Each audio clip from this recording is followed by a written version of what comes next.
આફત બનીને વરસેલા કમોસમી વરસાદે ખેડૂતોની આખા વર્ષની મહેનત પર પાણી ફેરવી દીધું છે। મહેસાણા જિલ્લાના વિજાપુર પંથકના ખેડૂતો માવઠાના મારથી પાયમાલ થયા છે।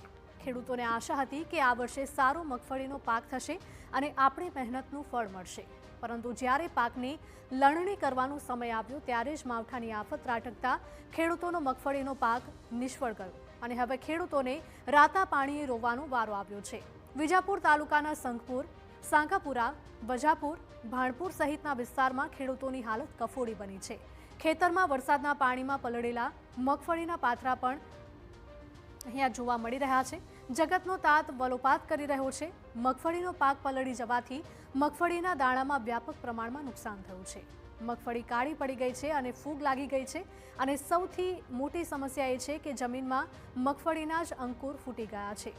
હવે ખેડૂત આ મગફળીને માર્કેટમાં વેચવા માટે જાય તો પણ ગુણવત્તા સારી ન હોવાથી ભાવ પણ મળી શકે તેમ નથી। મહેસાણાના વિજાપુર પંથકમાં સૌથી વધુ મગફળીનું વાવેતર થતું હોય છે, પરંતુ આપને બતાવીશ કે અહીંયા મગફળીની શું સ્થિતિ છે। આપ જોઈ શકો છો કે મગફળીનો પાક જે બહાર કાઢવામાં આવ્યો છે, પરંતુ કાળી પડી ગઈ છે, ભેજ અડી ગયો છે, ફૂગ અને નુકસાન ખાસું જોવા મળી રહ્યું છે। મગફળીનો પાક સદંતર જોઈએ તો 100% નુકસાન છેવું તેવું ખેડૂતોનું કહેવું છે। આ સમગ્ર મામલે ખેડૂતો સાથે વાત કરીશું અને વિજાપુરની આ સ્થિતિ બાબતે, મગફળી બાબતે વાત કરીશું। આપ જણાવશો શું સ્થિતિ છે અને શું માગણી છે? હાલની વિકટ પરિસ્થિતિ થઈ છે કમોસમી વરસાદના કારણે। મગફળીનો પાક આમ તો જોવા તો 80-90% જેવો ફેલ ગણી શકાય અને સાથે સાથે ઘાસચારો પણ ફેલ ગયો છે, એ પણ વ્યાપક નુકસાન ગણી શકાય। હવે ધીરે ધીરે આ મગફળી કોરું કાઢી અને જોવા જઈએ છીએ તો મગફળીની જે કારાશ આવી જાય છે એનો પોષણક્ષમ ભાવ પણ નહીં મળવાના, એ ખેડૂતને ચોક્કસ વાત છે। શું કહેશો આપ આ બાબતે? આ બાબતે તો એટલું જ કહેવું કે સરકાર સહાય સારી એવી સહાય આપે અને આ તો ઘાસચારાની તકલીફ થઈ અને પાકનું એ નુકસાન થઈ ગઈ। એ કરતા તો જોનવર જીવાડવું એ કાઠું થઈ ગયું।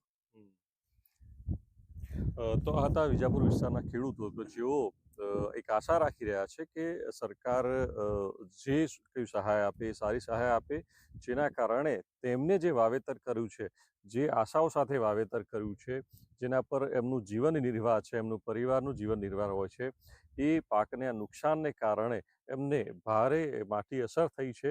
હવે માત્ર આશા બચી છે તો સરકારની, હવે સરકાર સર્વે બાદ શું નિર્ણય લે છે અને કેવી સહાય આપે છે તે જોવું રહ્યું। મહેસાણાથી મનીષ મિસ્ત્રી, TV9। વિજાપુર તાલુકામાં મગફળીના પાકને થયેલા આ મોટા નુકસાનની જાણ થતાં જ સ્થાનિક નેતાઓ પણ ખેડૂતોના સમર્થનમાં આવ્યા છે। વિજાપુર APMC ચેરમેન રાજેન્દ્ર પટેલ અને સ્થાનિક ધારાસભ્યએ ખેતરોમાં જઈને નુકસાનીના પાકમાં થયેલી નુકસાનીનું નિરીક્ષણ કર્યું હતું અને સરકાર સમક્ષ ખેડૂતોને સહાય આપવા માટે માંગ કરી હતી। સરકાર પણ આ બાબતે જાગૃત છે। એમને પણ ટીમ બનાવી અને ગ્રામ સેવકો મારફતે એક ગામમાં 5-5 જેટલા સર્વેયર મૂકી અને આની અંદર ઝડપથી સર્વે થાય અને 3 દિવસની અંદર સર્વે કરી અને સુપ્રત કરવા માટેનું ગામમાં પણ આયોજન ગ્રામ સેવકો મારફતે થયું છે। તો હું પણ વિનંતી કરું છું સરકારને કે આ વખતે બિચારો ખેડૂત એને આ વખતે નુકસાન છે તો એને રાહત દરે સારી એવી મદદ થાય